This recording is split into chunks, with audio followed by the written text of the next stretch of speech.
विभीषण ने कहा, हे नाथ, पर्वत के समान विशाल देह वाला रणधीर कुंभकर्ण आ गया है। वानरों ने जब कानों से इतना सुना तो वे बलवान किलकिलाकर हर्ष ध्वनि कर कर दौड़ पड़े। लड़ने के लिए वानर सेना तैयार है, आओ कोई भी आ जाए।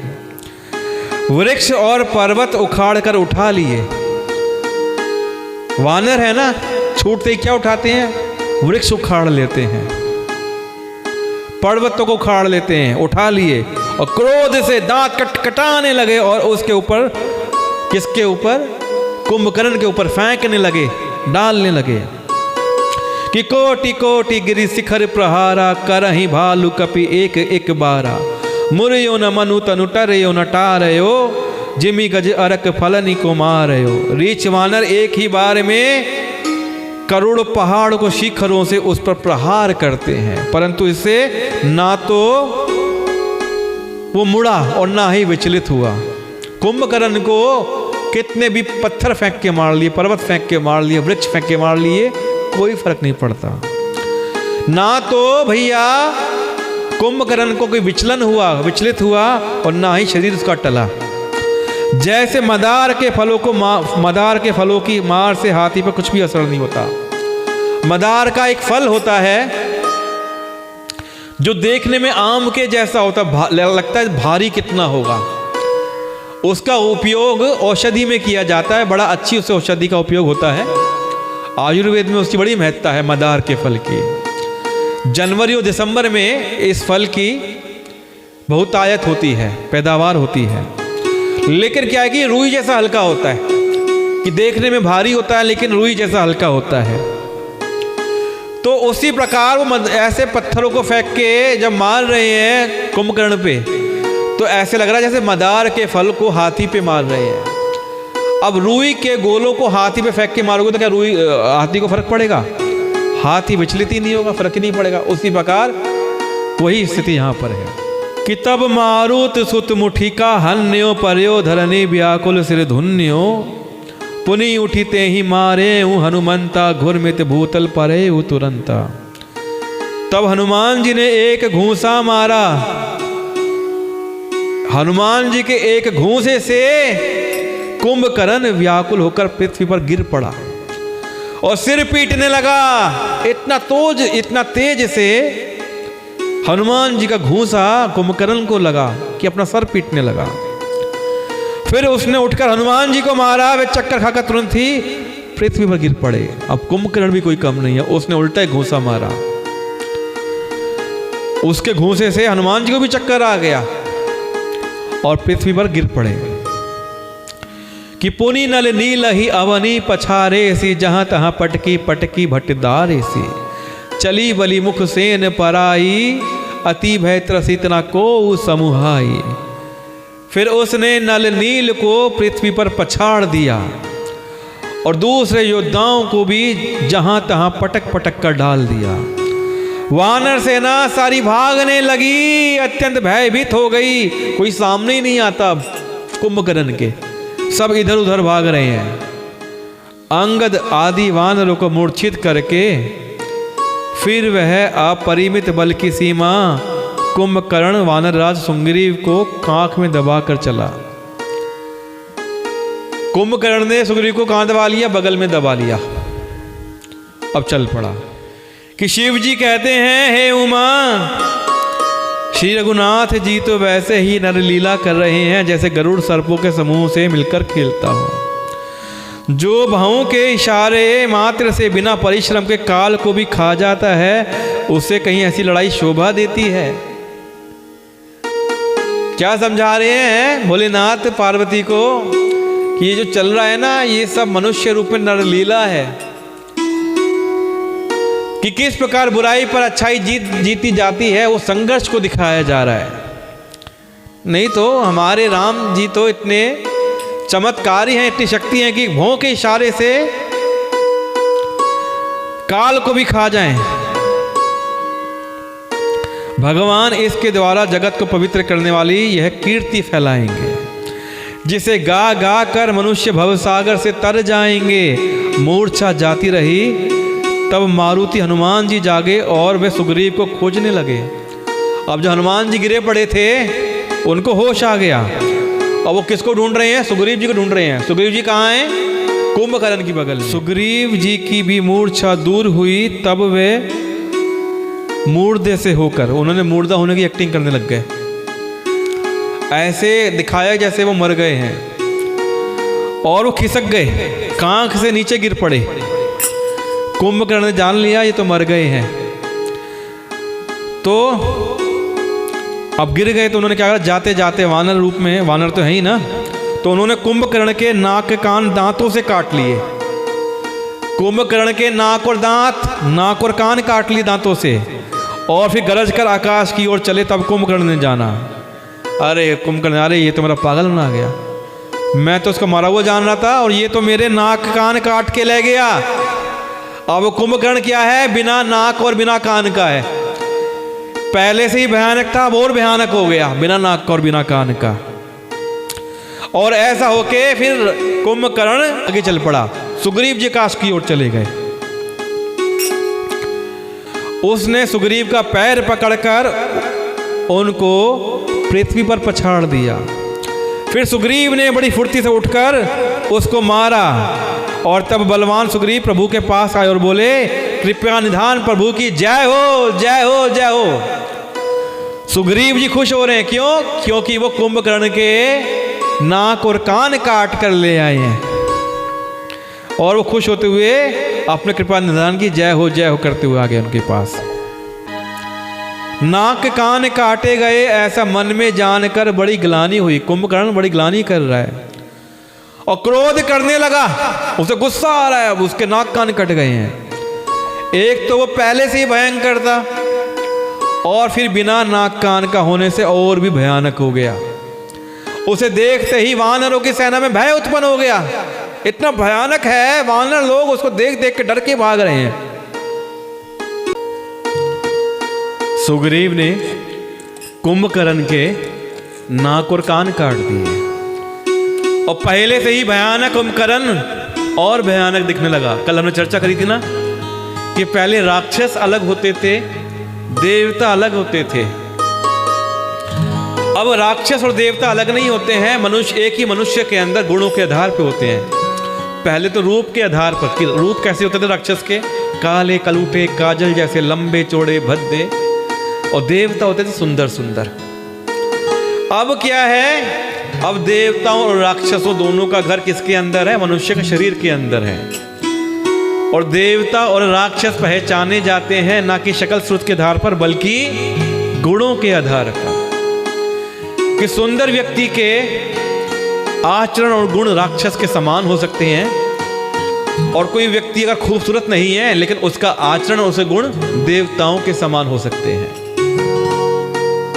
आइए आगे चलते हैं कि बिना नाक कान के कुंभकर्ण बड़ा भयानक लग रहा है, बहुत भयानक हो गया है। उसको देखकर वानरों की सेना में भय व्याप्त हो गया है, डर बन गया है कि रघुवंश मणि की जय हो, जय हो, जय हो, ऐसा पुकारते हुए हु करके वानर दौड़ने लगे, और सब ने एक ही साथ उस पर पहाड़ और वृक्षों के समूह छोड़ दिए।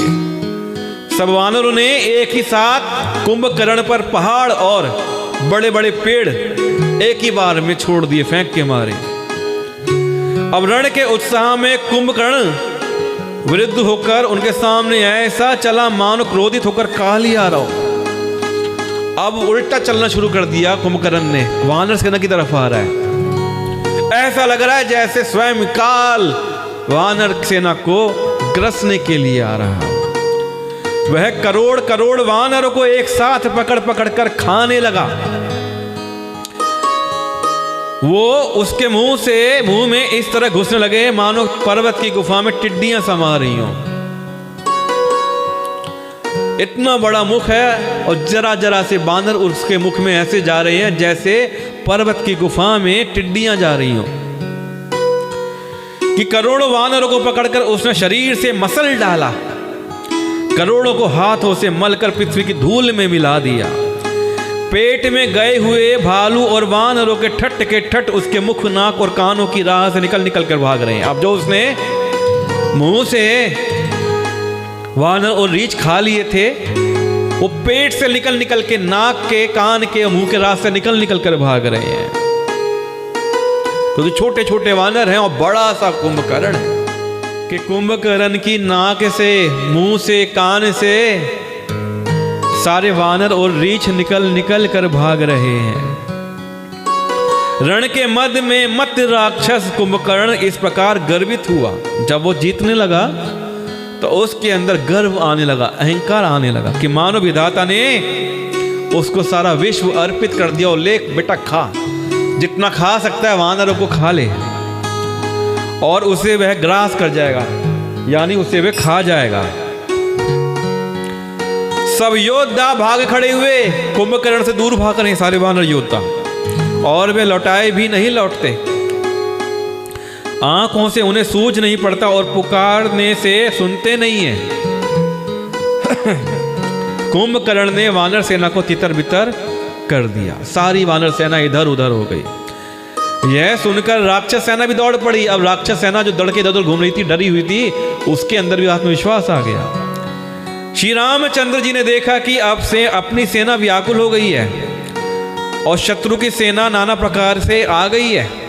आत्मविश्वास आ गया, शत्रु की सेना हावी हो रही है। तब कमल के समान नयन वाले श्री राम जी बोले। श्री राम जी के नयन किस प्रकार के हैं? कमल के समान है। तो कहते हैं, हे सुग्रीव, हे विभीषण और हे लक्ष्मण, सुनो तुम सेना को संभालना, मैं इस दुष्ट के बल और सेना को देखता हूं। मैं जाके देखता हूं, तुम जाके सेना को संभालो, मैं इस दुष्ट को देखता हूं। हाथ में शांग धनुष और कमर में तरकस सजाकर श्री रघुनाथ जी शत्रु की सेना को दलन करने चले। हाथ में धनुष ले लिया। दर्शन करिए हमारे श्री राम जी कितने खूबसूरत लगते हैं कि शत्रु की सेना का मर्दन करने के, दलन करने के लिए हाथ में शांग धनुष ले लिया और तरकस सजा लिया कमर में। प्रभु ने पहले तो धनुष का टंकार किया, ध्वनि छोड़ दी, टंकार किया, जिसकी भयानक आवाज सुनते ही शत्रु दल बहरा हो गए, सबके कान बहरे हो गए। टंकार इतनी तेज है श्री राम जी के धनुष की।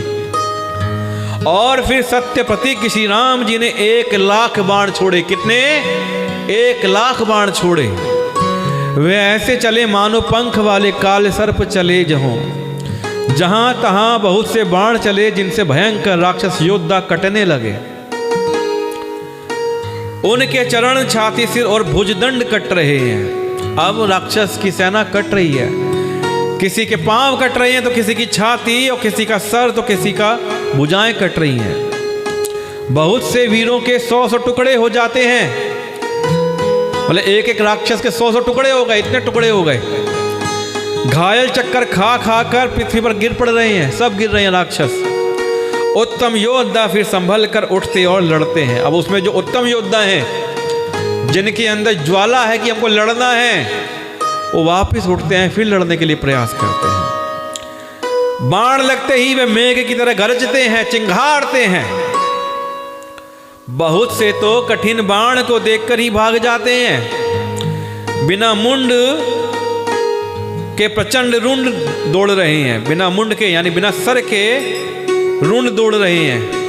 ऐसी बॉडियां राक्षसों की दौड़ रही हैं जिनके मुंडी नहीं है, धड़ नहीं है, और पकड़ो पकड़ो, मारो मारो का शब्द करते हुए गा चिल्ला रहे हैं। इतनी आत्मा उनकी लड़ने के लिए तैयार है कि सर कट गया है, लेकिन उनके शरीर फिर भी दौड़े जा रहे हैं। प्रभु के बाणों ने क्षण मात्र में भयानक राक्षसों को काट कर रख दिया, और फिर सारे के सारे बाण लौटकर श्री रघुनाथ जी के तरकस में घुस गए। जब राक्षस की सेना का, कुंभकर्ण की सेना का श्री राम ने संहार कर दिया, तो कुंभकर्ण ने मन में विचार कर देखा कि श्री राम जी ने क्षण मात्र में राक्षसी सेना का संहार कर डाला है। तब वह महाबली वीर अत्यंत क्रोधित हुआ और उसने गंभीर सिंह नाद किया। नाद मतलब क्या होता है? आवाज करना। सिंह मतलब शेर। तो उसने क्या करा? उसने जोर से सिंह की आवाज निकाली। वह क्रोध करके पर्वत उखाड़ लेता है, जहां भारी भारी वानर योद्धा होते हैं वहां डाल देता है। बड़े बड़े पर्वतों को आते देखकर प्रभु ने उनको बाणों से काट कर धूल के समान चूर चूर कर डाला। कुंभकर्ण क्या करता है?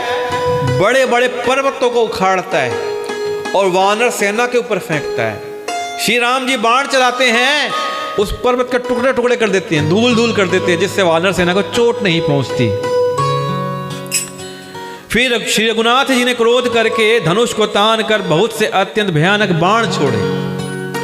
बाण कुंभकर्ण के शरीर में घुसकर पीछे से इस प्रकार निकल जाते हैं कि उनका पता ही नहीं चलता।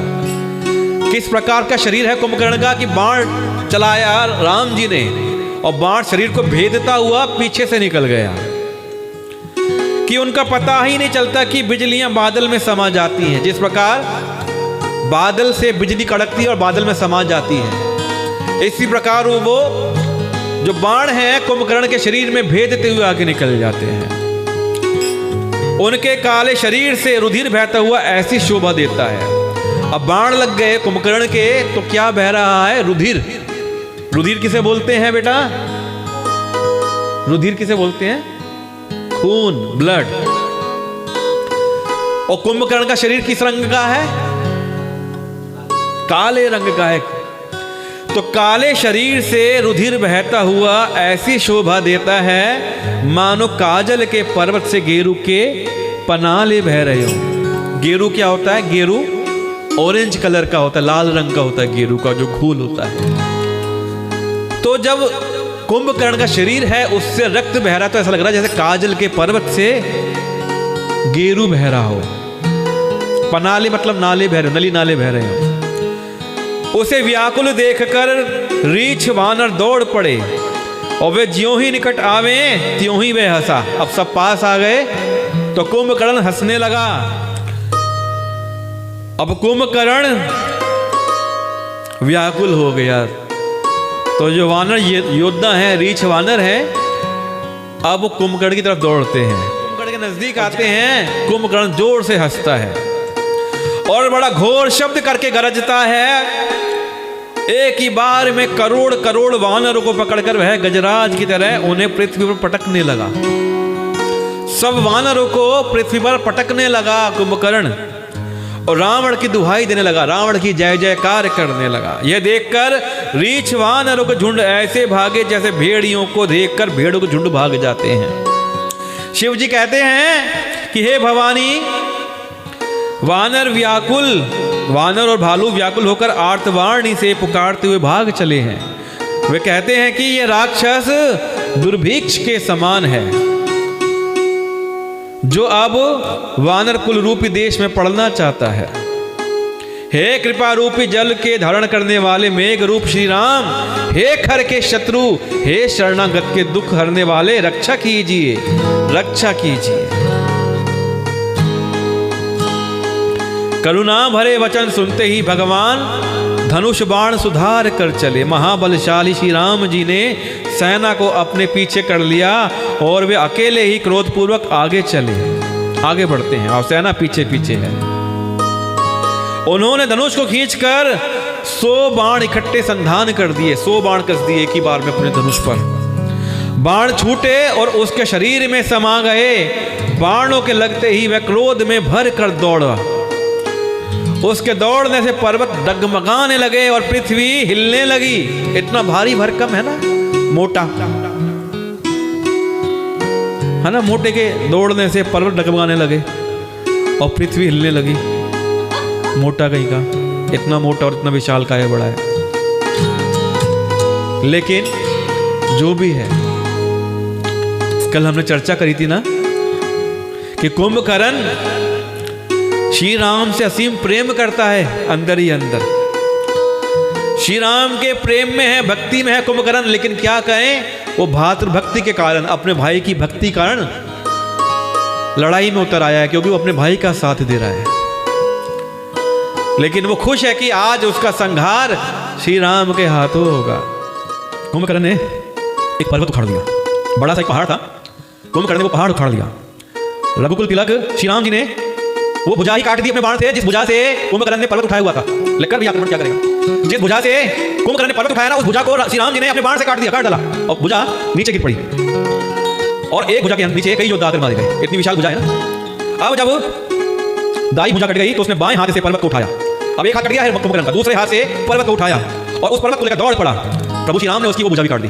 अब दोनों भुजाएं कुंभकर्ण की कट गई, बिना भुजाओं तो है नहीं। तो ऐसा लग रहा है जैसे कोई पर्वत खड़ा हुआ हो, मंदराचल पर्वत। उसने उग्र दृष्टि से प्रभु को देखा, क्रोध भरी दृष्टि से प्रभु को देखा। अंदर से प्रेम करता है। मैं आपको बताऊं ये क्रोध क्यों दिखा रहा है, क्योंकि युद्ध भूमि में है। युद्ध भूमि में प्रेम नहीं दिखाया जाता, क्रोध किया जाता है, क्योंकि वहां पे क्रोध की चिंगारी, क्रोध की अग्नि चाहिए होती है युद्ध लड़ने के लिए। जब कोई वीर युद्ध भूमि में होता है तो उसका एक ही लक्ष्य होता है, एक ही कर्तव्य है, युद्ध को जीतना, युद्ध में लड़ना। युद्ध प्रेम दिखाने की जगह नहीं है। तो उसने उग्र दृष्टि से प्रभु को देखा, मानो तीनों लोगों को निगल जाना चाहता हो। वो बड़े जोर से चिंगाड़ करके मुंह फैलाकर दौड़ पड़ा। हाथ कटे हुए हैं कुंभकर्ण के, अब दौड़ रहा है। आकाश में सिद्ध और देवता डरकर हा हा हा इस प्रकार पुकारने लगे। करुणा निधान भगवान ने देवताओं को भयभीत जाना, तब उन्होंने धनुष को कान तक तान कर राक्षस के मुख को बाणों के समूह से भर दिया। श्री राम ने क्या करा, कई सारे बाण लिए, कान तक अपने बाण खींचे और छोड़ दिए और कुंभकर्ण के मुंह में बाण ही बाण भर दिए। इतने बाण भर दिए सब मुंह बाणों से बंद हो गया। लेकिन वो इतना महाबली कुंभकर्ण कि दोनों भुजाएं कट गई, मुख उसका बाणों से भरा हुआ है, तीरों से भरा हुआ, लेकिन फिर भी नहीं गिरता कुंभकर्ण। तो मुख में बाण भरे हुए अब कुंभकर्ण प्रभु के सामने दौड़ पड़ा कि मानो काल रूपी सजीव तरकस ही आ रहा हो। मुंह में तीर भरे हुए हैं, भुजाएं कटी हुई हैं, दौड़ के कहां पे आ रहा है, सामने प्रभु की तरफ आ रहा है। ऐसे मुंह खुला पड़ा है और मुंह में बाण भरे पड़े। तब प्रभु ने क्रोध करके तीक्ष्ण बाण लिया। अब प्रभु ने क्या करा, उस बाण से प्रभु की गर्दन ही काट दी, उसके सिर को धड़ से अलग कर दिया। अब सिर अलग हो गया। अब बताता हूं सिर वो तक कहां जाके गिरा। सिर वो रावण के सामने जाके गिरा। एक भुजा इधर गिरी सेना में, एक भुजा उधर गिरी योद्धाओं को मारते हुए। पहले मुख बाणों से भर दिया और फिर बाण ऐसा चलाया कि धड़ से सिर अलग हो गया और रावण के सामने जाके वो सर गिर पड़ा। कि वो सर रावण के आगे जा गिरा। उसे देखकर रावण ऐसा व्याकुल हुआ जैसे मणि के छूट जाने पर सर्प। क्या कहते हैं कि सर्प की जान किसमें होती है, इच्छाधारी की मणि में होती है। हर इच्छाधारी सांप में एक मणि होती है और मणि में उस सर्प की जान बसती है। तो इसी प्रकार रावण की जान किसमें बसती है, कुंभकर्ण में। रावण ऐसा व्याकुल हो गया जैसे सर्प के बिना, जैसे मणि के बिना सर्प होता हो। अब कुंभकर्ण के हाथ कटे हुए हैं, सर भी कटा हुआ है, लेकिन धड़ फिर भी दौड़ रहा है। धड़ अभी भी नहीं गिरा, उसका शरीर अभी भी नहीं गिरा, अभी भी दौड़ रहा है शरीर। जिससे क्या होता है, पृथ्वी धंसी जाती है। जहां जहां कदम पड़ते हैं कुंभकर्ण के, वहां से पृथ्वी धंस जाती है। तब प्रभु ने काट कर उस धड़ के भी 2 टुकड़े कर दिए। वानर, भालू और निशाचरों को अपने नीचे दबाते हुए दोनों टुकड़े पृथ्वी पर ऐसे पड़े जैसे आकाश से 2 पहाड़ गिर पड़े। अब कुंभकर्ण के शरीर के 2 हिस्से हो गए, कमर से ऊपर का हिस्सा अलग, कमर से नीचे का हिस्सा अलग, और दोनों हिस्से अलग अलग गिर पड़े और नीचे बहुत सारे योद्धा दब कर मर गए। और अंत में एक चमत्कार हुआ कि कुंभकर्ण का तेज जो प्राण छूटे ना, उसमें से एक रोशनी निकली, एक ज्योति निकली जो श्री राम जी के मुख में समा गई। यानी कि कुंभकर्ण को श्री राम का धाम मिल गया। ये देखकर देवता और ओन मुनि सभी ने आश्चर्य माना, क्योंकि कुंभकर्ण श्री राम जी का प्रेमी था। श्री राम जी से असीम प्रेम करता था और जानकी माता को स्वयं जगदम्बा के रूप में वो जानता था। उसे पता था कि श्री राम साक्षात तीनों लोगों के स्वामी नारायण भगवान हैं। इसलिए उसके अंदर भी प्रभु श्री राम के लिए भक्ति थी। वो तो अपने भाई का साथ निभाने के लिए रणभूमि में आ गया था और श्री राम के हाथों मारा गया और उसे मुक्ति मिली और श्री राम के मुख में उसका तेज समा गया।